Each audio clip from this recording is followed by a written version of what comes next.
Good morning, everybody. Jeremy Brunansky here with Brunansky's Vlog. It's 10 a.m. PST. Right now, we are live on YouTube with another brand new episode of Brunansky's Vlog. And we don't have that many live episodes left in 2018, so thank you so much for joining me this morning. We have got a lot to talk about, as we always do. So make sure that you guys are ready to rock and roll into this movie news segment. And then we're going to be talking about movie reviews. What did I get out to see this weekend? We're going to take a look at weekend box office. We're going to take a look at what's hitting theaters this week, what's arriving on DVD and Blu-ray this week, and Certified Rad looks at the holidays and how you can either donate or volunteer. We're going to take a look at that later in the show as well. Before we jump into all that, though, thank you guys again so much for joining me. It is Thanksgiving week here in the States, here in America. So I'm sure everybody is getting ready for the big holiday, my favorite holiday, right? Because you don't have to really do stuff. It's just about spending time with family, spending time with loved ones, and just kind of remembering things that you're thankful for and just kind of sharing in those moments. I think it's the best holiday because it deals with, being thankful, and it deals with the heart, and I love Thanksgiving. I love the Christmas season, but Thanksgiving is my favorite holiday. So plus, what's not to love about all the great food, right? So looking forward to Thanksgiving. Hope you guys are as well. We have got a lot to talk about. Before we jump into this week's show, though, we are going to take just a quick second, and we are going to get some commercials out of the way. So as we're going through the show, we're going to be talking about news topics, and we're going to talk about articles and stuff like that. So in the description box below, if you just expand it down, you'll see all of the articles are down there, so you can follow along with us if you so choose. Plus, there's also going to be some other reference articles as well that I'll be giving you guys as we go through some of the news stories. So keep your eyes down there in the description box for those links. Also, as we approach the holidays, we got Black Friday coming up here in the States, then followed by Cyber Monday. So down below, if you've got family or friends that are looking to start their own YouTube channel or Twitch stream for video gaming, or they want to get into Facebook Live, whatever kind of online video content they want to create for the world, down below in the description box, I threw a couple links down there for just entry-level starter stuff to get you guys going so you can create your content and get it out on the interwebs to share with the world. So again, if you got friends or family that are interested in that, you may want to check that out for the holidays. Links are down below. Also, finally, don't forget to click subscribe if you haven't yet. Hit the bell so you get the notifications when new content drops on the channel. And if at any point you enjoy this show or any portion of the show, give me the thumbs up, because the thumbs up helps people who like movie-related shows find this movie-related show right here on YouTube. All right, like I said, we've got a lot to talk about, so I don't want to waste too much time on this intro. So we're going to go ahead and roll right now into the movie news segment. So let's go ahead and jump to that right now. Bada boom, there it is. Down below, you can see it. The ticker tape is running as it always does. And the ticker tape is the honorable mentions. So if you're new to the channel, honorable mentions are just news stories that popped off that I thought were pretty cool. But since we only have about 30 minutes or so for this show, we can't really get into everything during this show. So keep your eyes down there, and that will give you the heads up on a couple other news stories I saw that I was like, well, that's pretty dope. But we don't have enough time to dive into it in this week's 30-minute show. So this weekend, I was able to get out to see two films, and those films were Fantastic Beasts: The Crimes of Grindelwald and Overlord. So you're going to be hearing my review for those right after the news segment, so don't go anywhere once the news is done. We're going to get you those movie reviews. But as far as what did you guys see as far as the weekend box office is concerned, let's go ahead and take a look at that right now. All of these numbers are going to be coming to us from Box Office Mojo. And again, you can check that out. All of the links are down below. So coming in the top 5 from number 5 up to number 1, we've got Widow at $12,300,000. Number 4, Instant Family at $14,700,000. Bohemian Rhapsody singing its way to $15,700,000. Dr. Seuss's The Grinch, everyone's favorite Christmas curmudgeon, makes another $38,165,000. And Fantastic Beasts: The Crimes of Grindelwald comes in at number 1 at $62,200,000. So there's your top 5. Let's take a look at this real quick and see kind of what some of these numbers mean, right? So number 1, we've got 3 films that came out this week that are all in the top 5. So that's pretty good news, right? So that means everybody wanted to see these films. They got out to see them. Those 3 films were Widows, Instant Family, Fantastic Beasts 2. Out of these 3 films, you heard I only saw one of them. And that was Fantastic Beasts: The Crimes of Grindelwald. Now, I am a fan of this franchise. And how much of a fan am I? Well, In the last time when Fantastic Beasts came out, I went to an early screening and they gave me this wand, right? We talked about it last week, but I forgot to show you guys. So there's the wand. And then this week I went to an early screening as well, and they gave me a Bowtruckle pin, right? So you can see it there. Boom, there he is. So that's what I got this time for it. So I am a fan of the series. How much did I enjoy this film? Am I surprised it came in at number 1? I am not surprised it came in at number 1. I really enjoyed Fantastic Beasts. There was some things in it that just didn't work. That didn't work for me at all. Like, I'm not going to say that because I'm a fan, this was a perfect movie. This was not a perfect movie by any means. It suffers from really bad case of what I call sequelitis. And for more information on sequelitis, just stay tuned for my review. But I did enjoy it. But Fantastic Beasts, it came in the lowest of any Harry Potter film for opening weekend, right? So it came in with 62 million. Just above that was the first Fantastic Beasts at 74 million. Then Order of the Phoenix and the Half-Blood Prince both made 77 million plus. So, I mean, that's not really good news, right? So for the second film in this new world of Harry Potter to come in even lower than the first one doesn't really bode well for it. It's new characters for the most part, new stories, different locations in this one. It doesn't take place in New York. It takes place kind of all over, which was cool. But you know, it's got a really bad case of sequelitis. I saw it twice because that's how much I enjoyed it. But yeah, it's not a perfect film by any means whatsoever. So happy to see that it's in number 1. Curious to see what the next film is able to do, because this film does a lot of just setting up for the next film. Dr. Seuss's The Grinch, not surprised that's still in the top 5. I really enjoyed this film. Like, if you heard me last week, you know, I saw this with my brother and his family. So, and then my parents as well. As a big family thing. So we all went out and had just a big family day at the movies for Christmas.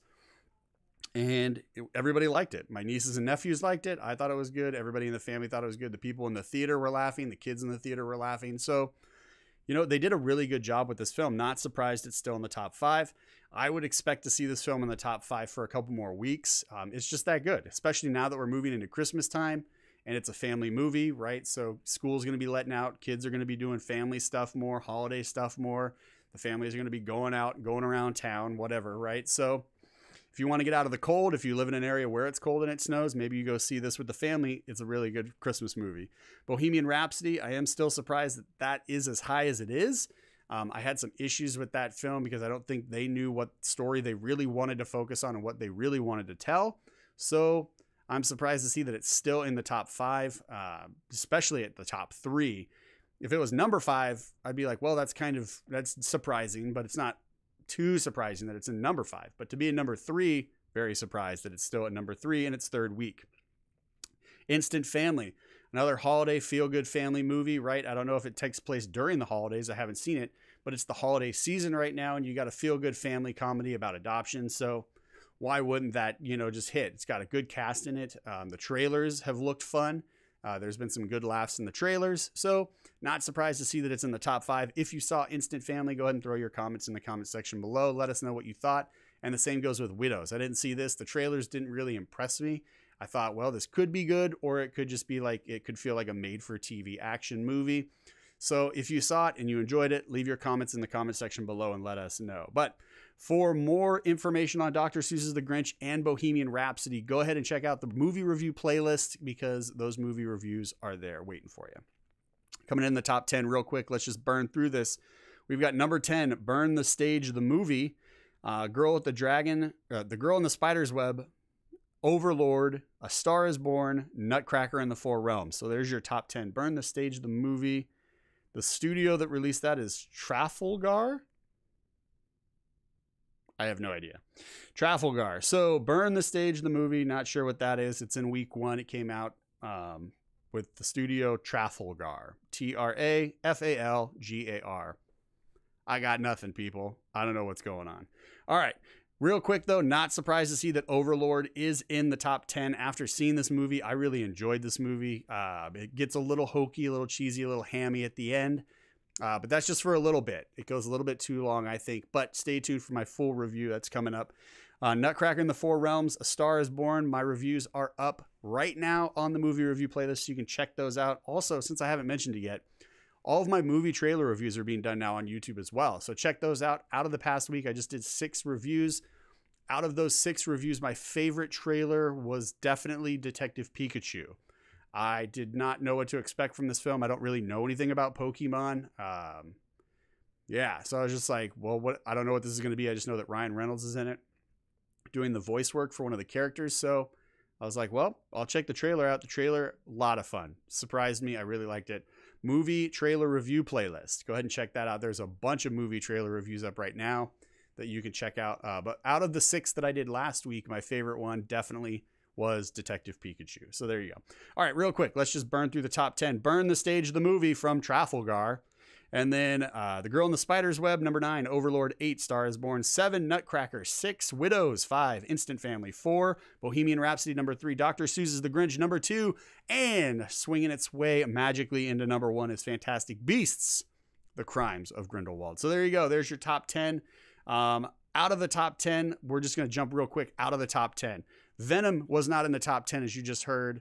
So there you go. But let's find out, what did Venom do? Because it's been in the top 10. It's in its 7th week, and it was in the top 10 all 6 weeks. I still don't know how. This is what I would consider a phenomena, because this movie was not good.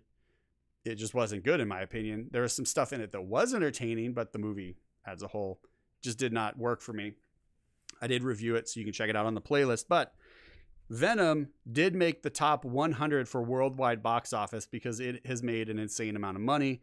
And it's in the number 84 spot for worldwide box office for highest grossing. And in comic book films, it came in at number 19. Number 19, people. Venom is at 19. It's in the top 20.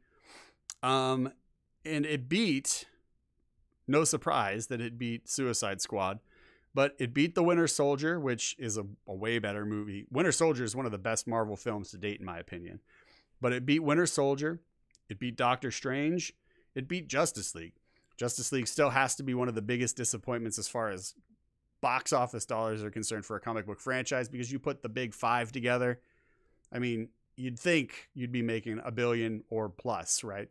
I still don't know how that movie went so far left so far quickly. Just blows the mind. The mind reels, people. The mind reels.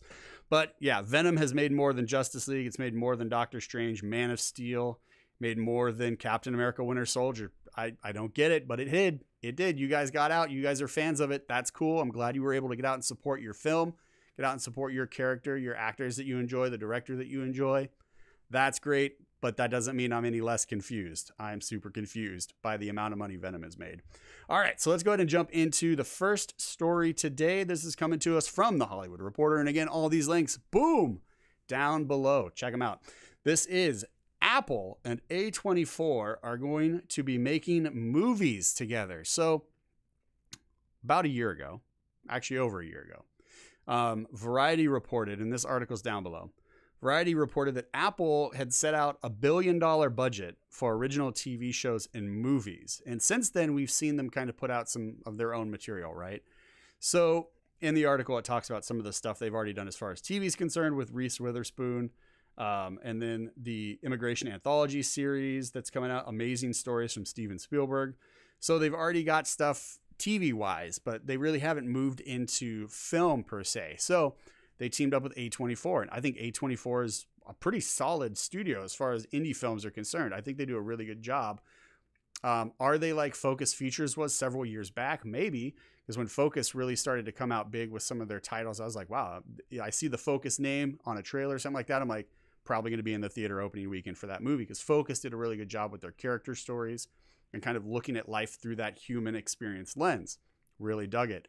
And A24 seems to be doing a pretty good job with that, or they seem to be doing a pretty good job with kind of like bizarre comedies, right? So down below you can check out. So Apple's been in the works for trying to get film up since August of last year, right? That's when the article says they set aside that $1 billion for film and television. So this has been coming for a long time. So it's nice to see that they finally pulled the trigger on it. They're going to be working with A24, and I like A24. So just real quick, some of the films that A24 has done. Again, you can find the link for them down below and you can check them out. I'm pretty sure you've heard of these movies and or seen them, but we got mid-90s, Hereditary, How to Talk to Girls at Parties, The Disaster Artist, Lady Bird, Free Fire, Swiss Army Man. Swiss Army Man was a fun movie, but it was super weird. It was super weird. Like, I was watching this movie, I was like, I don't know what's going on, but I love it. So Swiss Army Man was good. Free Fire, I really liked Free Fire. Check that out. Mid-90s, my review is up for that right now. Still want to see How to Talk to Girls at Parties. When that hit theaters, I could not find that movie out here in my area at all. We're talking dead zone, people. Nada. So that was a bummer. So I got to check that out now that it's on Blu-ray. But I think Apple stepping up with A24 is a pretty good call, especially if you're going to be able to watch these movies on your Apple devices, right? On your iPads, on your AirBooks, on your MacBook Pros, your iPhones, whatever the case may be. And in the article, it talks about how A24 has got distribution already, and it also has a deal with DirecTV. So with Apple's backing A24 and DirecTV, we could be seeing some pretty cool stuff coming down the pipe as far as accessibility for these films, right? They may hit theaters, and then sooner than normal, we may be able to stream them live from the comfort of our couch. Or, you know, if you do got like an hour-long travel to and from work every day, right? Because of, you know, subways or whatever, you might be able to get those on your devices, your portable devices, as you're traveling to and from work. So I think that's pretty cool. I think there's a lot of potential here. Apple is known for making some pretty good stuff, good indie quality stuff. With the financial backing of Apple, I don't see this going wrong. I see the film production getting even better. I see, you know, even more talent coming on board, because I'm not going to say they haven't had talent. A24 has had a lot of talent in their movies. But now with Apple's financial backing, they might be able to get even more talent, even higher A-listers, like A++ listers. You never know. But it's definitely something to look forward to if you've already been enjoying A24 movies, which I have, and you're also an Apple supporter, which I am. So there you go. Check it out. That article is down below. Also, the Variety article from August of last year is down below. Next article is coming to us from Empire. And John Williams is back. John Williams can't leave Star Wars, and I am super happy about that, because John Williams is the sound of Star Wars, in my opinion. John Williams is coming back, not for a Star Wars movie, but this time, well, he is doing Star Wars movies, but this time he's coming back for Star Wars Galaxy's Edge. That's right, the new attraction inside Disneyland and Disney World that is being built right now. Star Wars Galaxy Edge, the Star Wars land, right? So up to this point, we've had to go to Tomorrowland if you wanted to ride Star Tours or something like that. Now we're getting an entire Star Wars land, which I think is super dope, and I'm super excited for this park attraction to open. Can't wait. But as we go through the park now, as we go through Star Wars Galaxy's Edge, the Star Wars land, we are going to be accompanied, our trip will be accompanied with John Williams music. He is conducting and composing music for the land. So as we go through the park, as we go through Star Wars land, the sound of Star Wars from the guy that gave us the sound of Star Wars, John Williams, is going to be filling out the void of silence. We're going to get all of this great music from John Williams as we enjoy the new rides, as we go through the different attractions, as we stop and take photos. We'll be able to hear the sounds of Star Wars from the man, John Williams himself, as we go through this land. And I think that is super exciting, because it's adding continuity to a universe we already really love, which is Star Wars. And when you are a fan of Star Wars, by default, I think you're a fan of John Williams music, because without John Williams music, I don't think Star Wars is really Star Wars. So there's Michael Giacchino did some stuff, but it's John Williams, man. John Williams is the sound of Star Wars, in my opinion. So big fan of him coming in to do Galaxy's Edge. I just like the idea that when I walk through this land, the sound of Star Wars is going to be joining me on my adventure through Star Wars here on planet Earth, not a galaxy far, far away. So let me know, are you excited about John Williams coming in to do Galaxy's Edge? Making the music for it. I'm excited. Are you? Let me know in the comments section below. Also, we are going to go ahead and move now right into the movie review segment. And like I said at the top of the show, I got out to see two films. Those two films were Overlord and Fantastic Beasts: The Crimes of Grindelwald. So stay tuned. We are going to be right back after the movie review segment. We're going to take a look at what's hitting theaters. We are going to take a look at what's hitting DVD. And we're going to take a look at Certified Rad and getting ready to go into the holiday season. How can you volunteer? How can you donate? We're going to talk about it right after the movie review segment. So don't go anywhere. We will be right back after these movie reviews. Fantastic Beasts: The Crimes of Grindelwald and Overlord. It's been 2 years since we have raised up our wands and gone on a magical adventure. Now the wizards, both good and bad, are in search for one individual. Whoever finds this young man could alter the course, could change the future of the wizarding world. So, does Fantastic Beasts: The Crimes of Grindelwald deliver on the mystically marvelous world we've come to anticipate? Or should we just go see Chris Angel in Las Vegas instead? Let's talk about it in this review. The story begins by informing us that Credence Barebone, played by Ezra Miller, is alive and everyone is looking for him. And from there we realize we're going to need to call the doctor because this film suffers from sequelitis. What is sequelitis, you ask? Sequelitis is when a story focuses more on filling in the gaps between a series of films than it does actually telling one unified story. For example, Film 1 tells a complete story. Film 3 tells a complete story and concludes the overall trilogy. Film 2, however, fills in the gaps that were left from Film 1. It bridges the divide between Films 1 and Film 3, while also hinting at the possibility of what Film 3 will be about. But it never actually exists to tell its own story. It only serves to fill in the gaps and get us from Film 1 to Film 3. In short, this entire film sets up the next film, in which we can expect a magnificent magical showdown between all of the characters that were in this movie. That aside though, I really enjoyed the characters in this film, I liked the stories that were involved in this film, and I loved how the magic looked. However, if we judge this film as a standalone picture, which it is, the story leads to a conclusion for a film yet to be released. So that's weird. The entire movie, we are on an adventure that simply moves all of the pieces into place for a finale that's only hinted at in the third act.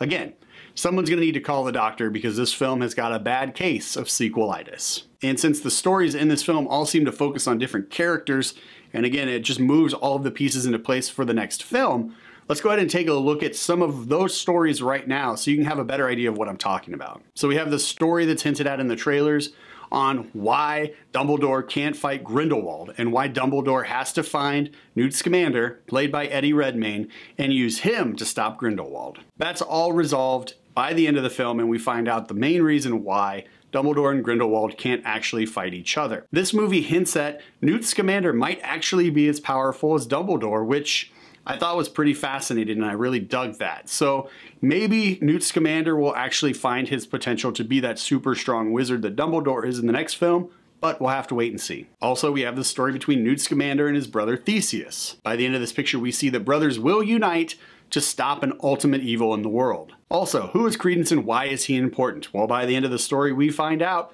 that he's actually Dumbledore's brother. So again, setting everything up for the next film, we could have brother fighting brother, as well as brothers uniting to stop Grindelwald. Very poetic stuff happening in this film, very poetic stuff now happening in this franchise. However, this entire film, again, was just a setup for the next film, so by the time the credits roll, we don't really get the emotional payout that we've come to expect when a story concludes. Because this story doesn't really conclude, it just sets up the next film. Sequelitis. Grindelwald, played by Johnny Depp, is a character and a villain who is filled with purpose. He seeks to rule the world with all of the pureblood wizards, but at the same time, he doesn't want to just kill all of the non-wizards, all of the muggles.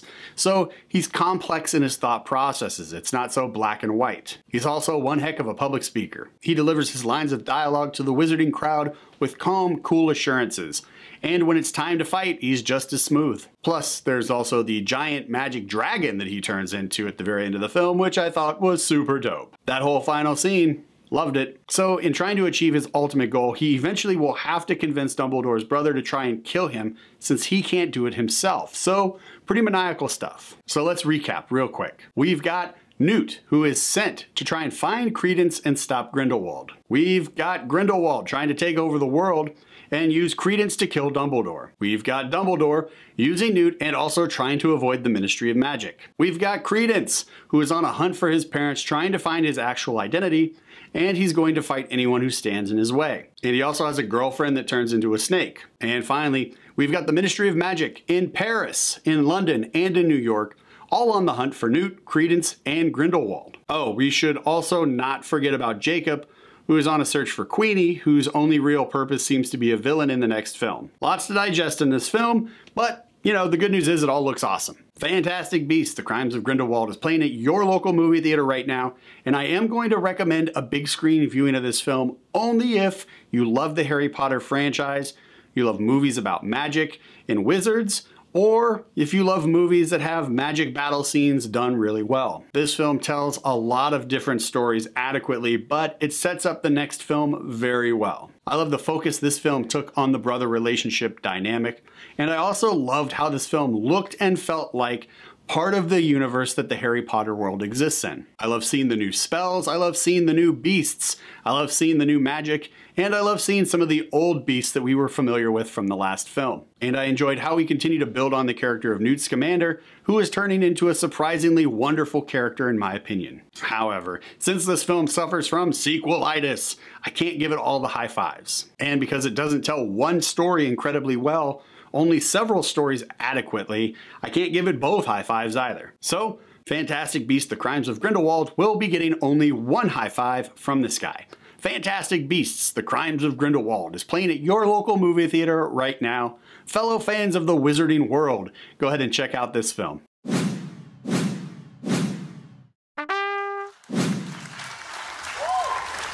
It's World War II in Europe, and American forces are parachuting into hostile territory to take down a radio tower that is jamming the Allied forces' signals to communicate. The troops don't have much time to destroy the tower, as American forces will be storming the beaches of Normandy in less than 24 hours. So, does Overlord deliver on the action and monster movie madness hinted at in the trailers, or should we just go play Castle Wolfenstein instead?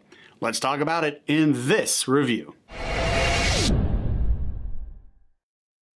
The story begins in the air as we meet the troops who are about to parachute into France into hostile territory to take down the radio tower. As they get closer to the drop zone, the planes are shot out of the sky one by one, and the troops are forced to evacuate from planes that are half destroyed and on fire and falling fast. And this faster action-paced vibe is kept throughout the film. There are moments in this film where we take some time to kind of develop the characters and get to know who they are, what their personalities are like, what their skill sets are as soldiers, etc. But even in those moments where we're getting to know the characters in the film, there's still action sequences taking place. Those moments of getting to know the characters could be interrupted by a small group of Nazis closing in and opening fire.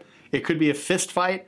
It could be aggressive interrogations. There's plenty of action in this film, which was awesome. Now, mixed in with all the action, we've got in this small town a church, and inside the church, the Nazis are conducting human experiments. With the human experimentation, they're trying to create super soldiers that will be able to last for the 1,000-year reign. However, this is not the super soldier serum that was used to create Captain America. This super soldier serum actually transforms the human beings into these creepy, crazy looking monsters. They're incredibly strong, they feel no pain, they're very difficult to kill, and they look super creepy. And the serum also reanimates the dead, so even if you're just a head with a spine, you can still be brought back to life using this serum, which we actually get to see in this film. Did I mention they look super creepy? And the serum isn't just used on humans, it's also used on animals as well, and we get to see that the dogs turn into these hellish looking jackals, but we don't get to see them in action, unfortunately. The overall story of this film I did enjoy. It's 4 soldiers who survived the parachute drop and survived the first wave of Nazis going out to try and find survivors. They come into a small town and they've got to get through the church to the radio tower to take it down, so the Allied forces, when they land at Normandy, will actually be able to communicate with each other. So there's already a high level of difficulty for these 4 soldiers, right? They're in a Nazi Germany camp inside a small town in France, way outnumbered, and the difficulty continues to increase when they meet a woman and her little kid brother. They discover the human testing the Nazis are doing to people of the town inside the church, and they got to deal with all of the German soldiers on patrol throughout the town constantly. The runtime for this film clocks in at approximately 110 minutes, and this film did not feel that long at all. The pacing of this film is very consistent, it's very quick, it's very upbeat, there's lots of adrenaline and action, and it moves the plot from point A to point B with incredible ease. We understand the characters, we understand who they are, we understand their motivations, and we understand the obstacles they have to overcome in order to achieve the main goal of destroying the radio tower. We understand the monsters, we understand how they're made, we understand why they're made. We get some solid performances from all of the actors in this film, and the action sequences all looked super good too. It's a World War II movie, so the action sequences in this film we can come to expect and we enjoy, right? With the old school gunplay, sniper rifles, machine guns, grenades, the long bombs that they throw, and it all just works incredibly well in this picture. Even though the punches don't sound as epic as they do in the Indiana Jones films, but you know, none really ever do. Overlord is playing at your local movie theater right now, and if you love action movies and you love monster movies, I am definitely recommending a big screen viewing of this film. The action sequences and the action in general, it all looks great. The monsters look super creepy, and even some of the fight scenes we get with some of the monsters look pretty good too. The actors in this film all deliver enjoyable and entertaining performances. Mathilde Olivier being the standout performance for me in this picture. The story makes sense, the story keeps you engaged from beginning to end. However, it does kind of go off the rails just a little bit at the very end. At the very end of the film, we see that one of the Nazi soldiers, who is one of the leaders in their army in this town, he turns himself into a monster. So he becomes a super Nazi monster. And that fight scene at the very end goes just a little bit too long. And he also does some classic B-movie villain monologuing as well in monster form. He hams it up just a little bit, but that just a little bit was enough to give the whole ending this very weird B-movie vibe to it. But other than that last fight scene going just a little bit too long and having that weird B-movie vibe, the rest of the film all the way up to that point, and then at the very last scene, I really enjoyed this movie. So Overlord will be getting at least one high five from this guy. Overlord is playing at your local movie theater right now. Check it out.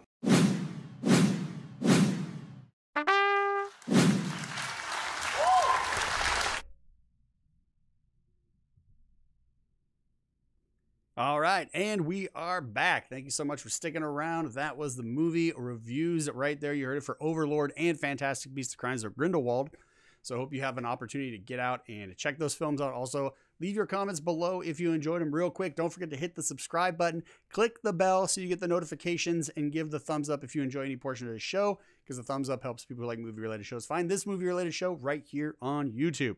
Now, just real quick, I want to take it just a second before we move into what's hitting theaters this week, what's arriving on DVD and Certified Rad, just to take a quick moment of silence for everybody just to kind of remember some of their favorite Stan Lee stories or comics, since we did have Stan Lee pass last week, right? So big news, right? He's getting older, so it's not too surprising, but it still is always a bummer when you got all this talent and just someone who's been so electric in their personality for so long and had so many people say so many nice things about him. When you see those types of people just kind of leave the earth and vacate their bodies, it's always a sad moment. I know for me, reading comics as a kid, I would go into the comic book shops. My mom liked to quilt at the time, so she would go to quilting and fabric stores, and then right next to those would be the comic book shop. So while she was doing that, I was reading comic books, and I grew up reading the old Fantastic Fours, the old Spider-Man comic books, all of the old classics that he did from the 60s and 70s. Like, that's what I grew up reading. So, you know, it was really cool for me to just be able to get into those worlds and get into those stories and read all the stories about Spider-Man and everything else. So really enjoyed comics as a kid growing up all the way, you know, into my early teens and stuff like that. So sad to see Stan go. Thank you so much for all the great work to all of his surviving family members. He left a legacy, right? And it's going to be a legacy that people get to enjoy well beyond us even leaving the earth, right? So my nieces and nephews are enjoying all of the Marvel stuff. I'm sure as they get older, their kids are going to enjoy all the Marvel stuff as well, since Disney now has got it. So thanks again, Stan Lee, for all the great work, and to all of his surviving family. Thank you so much for allowing this man to continue making such great stuff even later on in his life. So go ahead and just take a quick second, quick moment of silence for Stan Lee.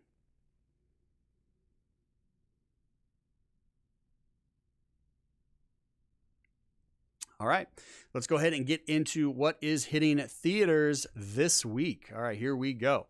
And coming out in theaters this week, we have Creed 2, Robin Hood, Wreck-It Ralph 2, and Green Book. Out of these 4 films, the ones that I am most excited about, I'm definitely looking forward to Wreck-It Ralph 2 and Green Book. Those two are the two that are on my radar right now. Green Book did come out already, but it was a very limited release, so it should go wider this week, so we should be able to get out to the theaters to see that.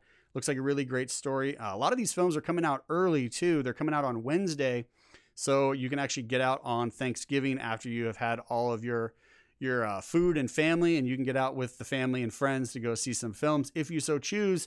Most of these films are coming out on Wednesdays, so just a heads up there. You should be able to catch them on Thanksgiving if you've got the day off. And then on Black Friday, if you want to kick your feet up after all your shopping, here's some movies that are going to be hitting theaters this week. So Creed, I enjoyed Creed. Creed 2 looks interesting. I'm not too sure how like overall I feel about it, you know, with the story being from the first Rocky movie, right, where the guy dies at the hands of like complete Dragic, is that how you pronounce it? And then his son comes back to fight Creed. So it looks okay. I know I just totally butchered the synopsis. You'll have to forgive me. But it looks okay. I'm not super sold on it, but it looks like it could be a good boxing movie if you enjoy boxing movies. We'll have to wait and see. Robin Hood, you know, the trailers really haven't sold me on it. It looks like it might be okay, but it looks like it could also just be a train wreck. But Wreck-It Ralph 2 looks great, and Green Book looks great. So let's check DVD and Blu-ray this week. We've got Blindspotting, Little Italy, Dog Days, Ken, and Crazy Rich Asians. Blindspotting I did not see. That was an indie release.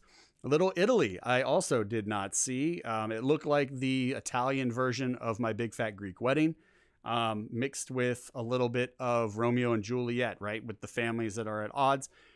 So, you know, I don't know, maybe that'll, I don't know. It looked like it was a movie made for like the Hallmark Channel or Lifetime or something. And then Dog Days was a lot of fun.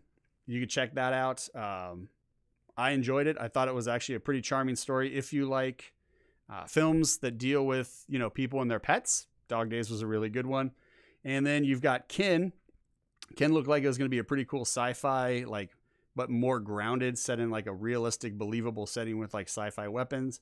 So Ken looks interesting, and Crazy Rich Asians, I absolutely love that film. I thought it was fantastic. You can check out my full review for that. But going back to Little Italy, I'm not knocking you if you enjoy movies on the Hallmark Channel or Lifetime. Those movies just are not for me. So at the holiday season, I know they pump out a lot of holiday movies. So if you are listening to this right now and you're like, how dare he? I'm not raining on your parade. Those movies are just not for me. That's where it is. So enjoy your Lifetime movies, enjoy your Hallmark movies. Just know that those films are definitely not for this guy talking to you right now. All right, let's go ahead and jump into the last segment here, and that's going to be Certified Rad. Certified Rad this week, we're going to take a look as we move into the holiday season, right? We got Thanksgiving on Thursday, then Black Friday, Cyber Monday, and then we are right full board into everything. We got Hanukkah coming up. We got Christmas coming up. So let's get ready for the holidays, right? Everybody is going to be donating stuff. Everybody's going to be volunteering at different centers, feeding the homeless, whatever the case may be, right? So for Certified Rad today, we're going to take a look at Angel Tree and the Salvation Army. So down below in the description box, just go ahead and expand that, and you'll see that we got the article or the link down there for the Salvation Army doing the most good. You can find your local Angel Tree or your local Salvation Army in this page, right? So when it pulls up, it's going to pull up for Alabama, Louisiana, and Mississippi. Don't let that freak you out. Just go into the actual Angel Tree program section of the page, go down towards the bottom of it, and then it says, please contact the Salvation Army in your area, or you can find it. You can just click those two links, or you can click the contact your Salvation Army for details. So even though it's for 3 states that you might not be living in, don't freak out. I'm not trying to blow your mind or anything like that. I'm not misleading you here. Just go down. This is the one that popped up on Google. So just go ahead and go down into the article, click the links down there to find it in your area. I know you got to do a little bit of legwork. My apologies. But go ahead and click on those links. You should be good to go. You can find the Angel Tree in your area and see if you want to do some volunteer work with them this holiday season. If you're not really a volunteer, if you're like just someone who likes to give and donate, if you go to the malls and stores and stuff like that, right, around the states, you've got all of the different shopping that you can drop off as you're doing your shopping, right? So you go up, you pick the little angel off the Angel Tree, you find out what the kids want for Christmas. While you're at the mall, you go ahead and buy them, then you can come back and drop them off right there at the station. So pretty good stuff.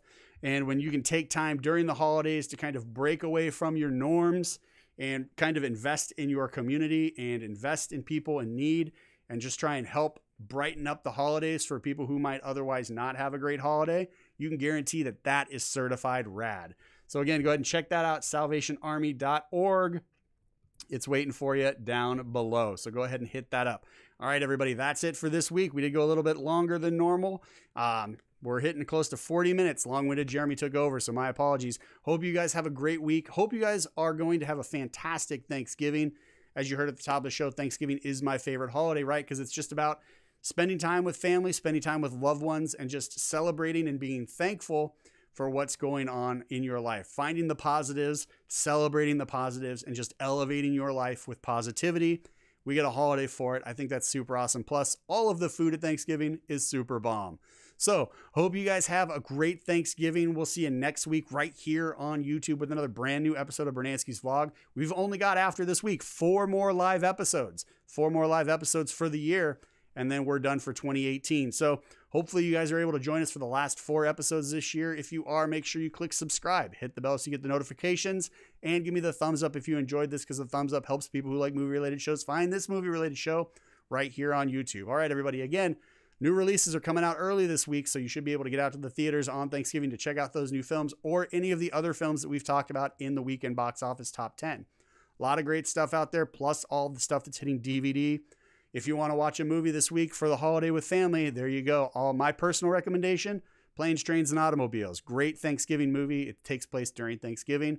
John Candy, Steve Martin. It's a holiday classic. Check it out, Planes, Trains, and Automobiles. All right, everybody. I'm Jeremy Brunansky. I'm going to get out of here.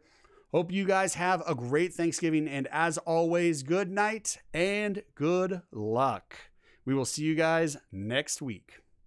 Hey everyone, I'm Jeremy Brunansky with Brunansky's Vlog, and you've just finished watching another brand new episode right here on YouTube. Did you enjoy it? Oh, you loved it. Fantastic. Since you loved it so much, go ahead and give me that thumbs up, because the thumbs up helps people who like movie-related shows find this movie-related show right here on YouTube. Also, don't forget to click subscribe and hit the bell so you get notifications when new content drops. For example, I made a short film, and you can check it out right over there, and any other number of things, DVD reviews, movie reviews, etc. Thanks for watching. We'll see you next Monday at 10 a.m. PST right here on YouTube. Take care. Bye-bye.